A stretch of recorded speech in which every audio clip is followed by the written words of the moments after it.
آدمی یہ نہیں دیکھتا ہے کہ ہم میدان جنگ میں گردن کٹانے جا رہے ہیں یا اپنا مال لٹانے جا رہے ہیں یا اپنا وقت دے رہے ہیں. یہی وجہ ہے کہ صحابہ کرام اپنی جان ہتھیلی پر لے کر میدان میں آتے تھے، چونکہ وہ اپنی جان سے زیادہ مصطفیٰ سے پیار کرتے تھے. محبت جہاں رہتی ہے وہاں برکتیں رہتی ہیں. اللہ کے ولیوں سے محبت، عالموں سے محبت، دینی اداروں سے محبت، یہ ہمارا وہ قیمتی سرمایہ تھا جو ہم نے اسلام سے سیکھا، اللہ کے نیک بندوں سے سیکھا. میں نے اسی علاقے میں سرکار مفتی اعظم کٹیہار کا میں نے 6-7 سال تک ان کے قریب رہ کر ان کی زندگی کو میں نے بہت قریب سے دیکھا.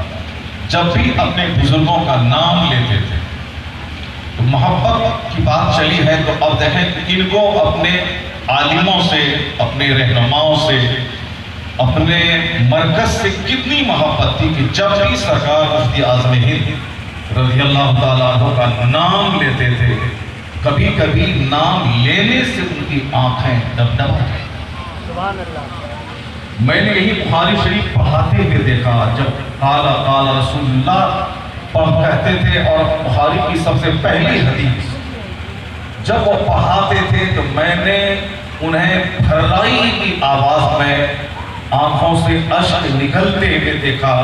یہ آنسو بتاتا ہے کہ کس قدر مصطفیٰ سے شدید محبت کہ مصطفیٰ کے قول کی تعلیم دیتے ہوئے آنکھوں سے آنسو کے قطرے کا نکلنا یہ ایسے ہی نہیں نکلتا ہے. جب شدید محبت ہوتی ہے تب ان کا نام لینے سے آنسو نکلتا ہے، ان کے نام لینے سے ان کو لطف محسوس ہوتا ہے. اور میں نے دیکھا اپنے بزرگوں کا چرچا، شیر و اہل سنت جو ان کے پیر و مرشد ہیں، جن سے یہ مرید تھے، شیر و اہل سنت کا چرچا جب کرتے تھے تو اس قدر چہرہ گلاب کی طرح کھل جاتا تھا کہ کہتے تھے دوسرے مناظرے میں وہ دشمنوں کو گھیرنا چاہتے ہیں تاکہ جلدی سے مناظرہ ختم ہو جائے، لیکن میرا شیخ، میرا بزرگ، میرا پیر اتنا بڑا عالم تھا کہ مخالف کو یعنی نزدیوں وہابیوں کو خوب آگے بڑھنے دیتے تھے. جتنا بھگنا ہے وہ بھگیں گے، جتنا آگے جانا ہے جائے. جب وہ خوب بول کے تھک جاتا تھا تو شیر و اہل سنت کس قدر دور سے اسے گھیرتے تھے، نزدی چاروں شانے چیٹ ہو جاتا، مسلک اعلیٰ حضرت کا جھنڈا بلند.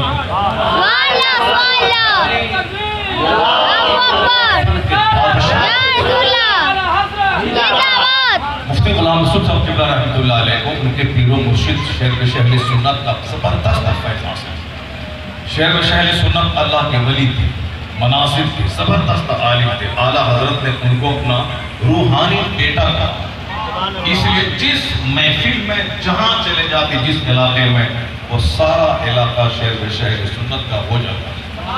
ایک بار میں گیا علاقے میں گیا، وہاں کہا کہ مولانا صاحب یہ گیا بالکل خشک علاقہ ہے، ملک لوگوں کا، انصاریوں کا آپس میں ذاتی نسلی تعصب بہت زیادہ ہے. اس خرابی سے اپنا سیمانچل، اپنا یہ علاقہ گنگا اسپات علاقہ بہت پاک ہے.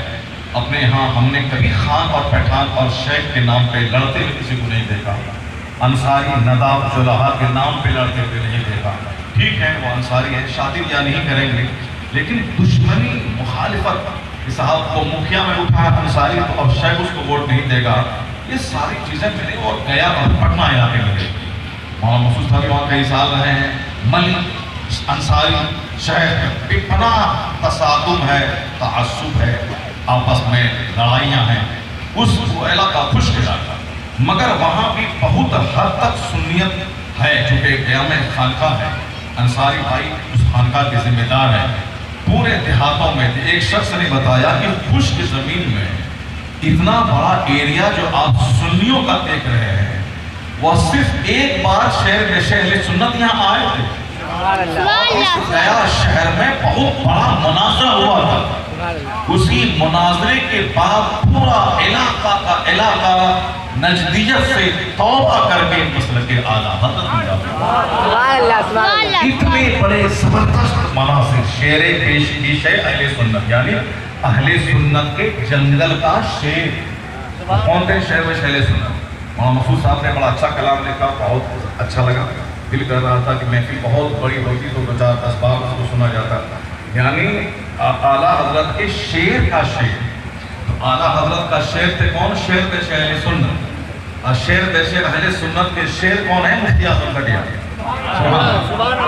یعنی مفتی صاحب قبلہ کو دو بزرگوں کا بڑا زبردست فیض ہے. ایک حضور شیخ اہل سنت کا، وہ ان کے پیر بھی ہوئے اور انہوں نے خلافت بھی ان کو دی، اور دوسرے سرکار مفتی اعظم ہند. یعنی یہ سمجھ لیں کہ ہم سے ابھی کچھ دن پہلے مولانا عمر نورانی نے بتایا تھا کہ اعلیٰ حضرت کا مزار اپنی جگہ مرجع خلائق ہے، لیکن ان کے بازو میں جو مفتی اعظم ہند کا مزار ہے، جو اعلیٰ حضرت کے چھوٹے بیٹے ہوئے، اتنے بڑے متقی، اتنے بڑے پرہیزگار کہ 91 سال کی عمر میں جس دن آپ کا انتقال ہوا اس دن بھی آپ کی کوئی نماز قضا نہیں. سبحان اللہ، سبحان اللہ. اتنے بڑے 4 سال کی عمر سے آپ نے نماز شروع، جبکہ اس وقت نماز فرض نہیں ہوتی اور نماز پڑھنے کا شعور بھی نہیں ہوتا. لیکن چونکہ ولی ابن ولی تھے، مجدد ابن مجدد تھے، اس لیے بچپنے سے آپ کی گھٹی میں شریعت کی پابندی رچی بسی تھی. بچپن سے نماز کو شروع کیا. سفر میں، حضر میں 1.5 کروڑ مرید تھے آج سے 40 سال پہلے. ان کے دنیا کا سب سے بڑا مرشد اپنے عہد کا نائب غوث اعظم تھے. وہ کبھی 30-30 کلومیٹر دور پیدل چل کے مناظرہ کرنے جاتے، ٹانگا پہ، بائک پہ، ٹرین پہ. یعنی وعدہ کے اتنے پکے تھے کہ راستے میں گاڑی خراب ہو جاتی، بے چین ہو جاتے، کرتے کسی کی طرح سے انتظام کیا جائے. مجھ کو اس جلسے میں جانا ہے، جلسے والے میرا انتظار کر رہے ہیں، میں نے ان سے وعدہ کر لیا ہے. یعنی چھوٹی چھوٹی باتوں میں شریعت کی اتنی زبردست پابندی تھی کہ مفتی اعظم ہند کو اس پابندی نے نائب غوث اعظم بنا. انہوں نے خواب میں دیکھا اس عہد میں غوث اعظم بڑے پیر کا نائب اگر کوئی تھا تو سرکار مفتی اعظم ہند کے ساتھ گرا. اس مفتی اعظم ہند کی صحبت میں مفتی غلام رسول صاحب رحمۃ اللہ علیہ 1 دن 2 دن نہیں بلکہ بریلی میں آپ برس تک وہاں پڑھے. پڑھنے کے بعد وہاں آپ نے افتاء بھی کیا، مفتی وہیں بنے. اور مفتی صاحب قبلہ مفتی اعظم ہند کی صحبت میں کئی سال تک ان کا چہرہ دیکھا، ان کی محفل میں بیٹھے، ان کی صحبتوں سے فیضیاب ہوئے، ان کے فتویٰ لکھنے کو دیکھا، درسگاہ میں پڑھاتے ہوئے دیکھا، ان کی کرامتوں کو نگاہوں سے دیکھا. ان کے سامنے ایک سائل کی طرح ان کے سامنے رہے تو عقیدت اور محبت جو کہ بے پناہ ان کے دل میں تھی، اس محبتوں نے اتنا انہیں نوازا کہ مفتی اعظم ان کی نگاہیں، ان کی نگاہوں میں انہوں نے اپنی نگاہیں ڈال کر انہیں بھی رضوی فیضان سے مالا مال کر کے بہار کا شیخ بنا. یہ بہار کے قابل فخر بن گئے. یہ ہمارے سیمانچل زون کے پہلے مفتی. یعنی آج تو قدم قدم پہ گاؤں گاؤں میں مفتی ہیں، اور آج کل مولانا کوئی بننا نہیں چاہتا ہے، سب مفتی. ہم لوگوں نے مفتی بنا دیا ہے. ہم لوگوں نے کہیں جا کر کے 2-4 سال کی ٹریننگ نہیں لی ہے، افتاء نہیں کیا ہے. البتہ ٹریننگ لینا کوئی ضروری ہے کہ نہیں، کیونکہ سرکار اعلیٰ حضرت جس دن عالم بنے 14 سال کی عمر میں، جس دن عالم بنے، باپ نے ان کی بارگاہ میں ایک فتویٰ آیا ان کے باپ کی بارگاہ میں، انہوں نے اعلیٰ حضرت کو دیا کہ احمد رضا اس کا جواب دے دو. اعلیٰ حضرت نے جواب لکھا جو 5 سالہ کورس نہیں، 2 سالہ کورس نہیں، صرف ایک فتوے کا جواب دیا. اعلیٰ حضرت نے باپ کتنا خوش ہوئے. اسی دن بازار سے مہر احمد رضا کے نام کی بنوا کے اعلیٰ حضرت کے ذمے فتویٰ لکھنے کی ذمہ داری ادا کر. عدد سے مفتی کا کورس کرنا یہ اب شروع ہوا ہے. پہلے جو عالم تھے وہی مفتی تھے. خیر، جب الگ سے کورس شروع ہو گیا ہے تو ہم لوگوں نے الگ سے کورس نہیں کیا، مگر لوگوں نے پوسٹر میں لکھ کے مفتی بنا دیا. اب بنا دیا تو اب ایسے ہم کہیں لوگوں سے کہ بھئی ہم مفتی مت کر دیکھو، مگر چونکہ بات پھیل گئی لوگوں نے بنا دیا.